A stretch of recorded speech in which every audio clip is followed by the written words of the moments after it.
Direttore Barbera, l'importanza della censura nella storia e nella vita quotidiana pro e contro.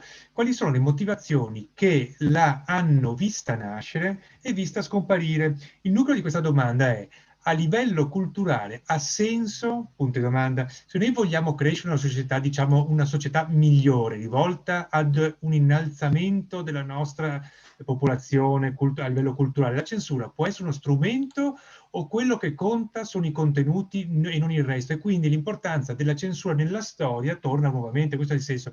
È meglio lasciare completamente libere le persone a livello culturale, insomma, quindi il messaggio deve essere liquido, come diceva lei, l'internet ormai ha rotto ogni argine. Ma certo, no, io sono assolutamente convinto che la libertà, che non ci possano essere limitazioni da questo punto di vista alla libertà di espressione individuale. Anche perché, e ricordiamocelo sempre, esiste un'altra forma di censura di cui si parla molto meno, anche perché è molto più difficilmente definibile, no? È che è l'autocensura da parte degli autori.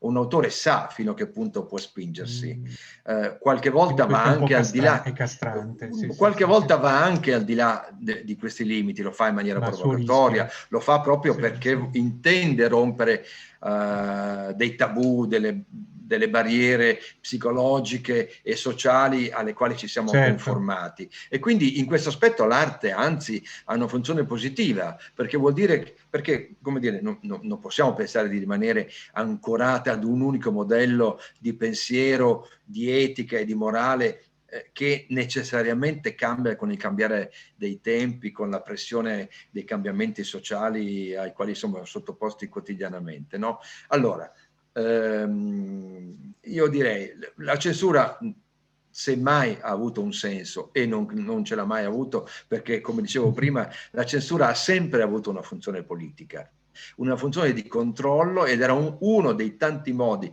che il potere, uno dei tanti strumenti che il potere utilizzava per esercitare il controllo sulla società civile, sulla popolazione, eccetera, con la minaccia di rappresaglie, di incarcerazione, di mettere il bavaglio alle voci critiche che si levavano contro l'esercizio stesso del potere, eccetera.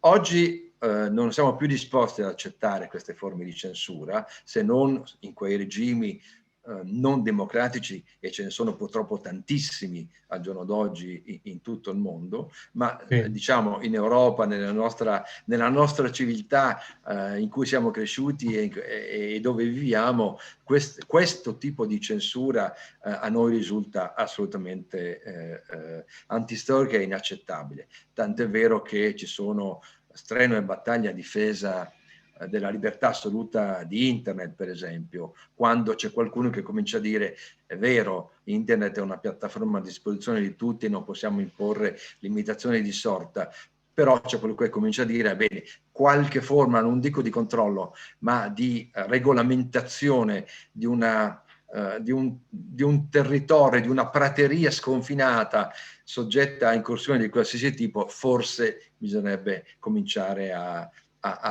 pensarci, no?